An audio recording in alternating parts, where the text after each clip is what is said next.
Test toplusunda ispat suallarından biridir. Deyir, ispat edin ki, üç bucağın xarici bucağı tənböləni onun qarşı tərəfinə paraleldirsə, bu üç bucaq bərabər yanıdır. Deməli, bu tənböləndir. Alfa, alfa. Və biz bu bucağı, daha doğrusu bu düz xətti uzaltsaq, deyir, bu oturacağa paralel olarsa, bura alfadırsa, bura da alfa olacaq. Çünki daxili çarpaz bucaqlardır bunlar. Bax, iki paralel düz xətt, onları kəsən üçüncü düz xətt və daxili çarpaz bucaqlar.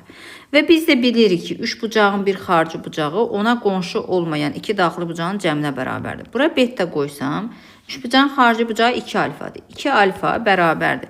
Ona qonşu olmayan daxili bucaq isə beta ilə alfadır. Buradan beta'nı tapsaq 2 alfa minus alfa bərabərdir alfaya. Biz ispat etdik ki, buradan bu da alfadır. Deməli, bərabər yanlış bucaqda oturacağı bitişik bucaqlar bərabərdir. Biz ispat etdik bunu.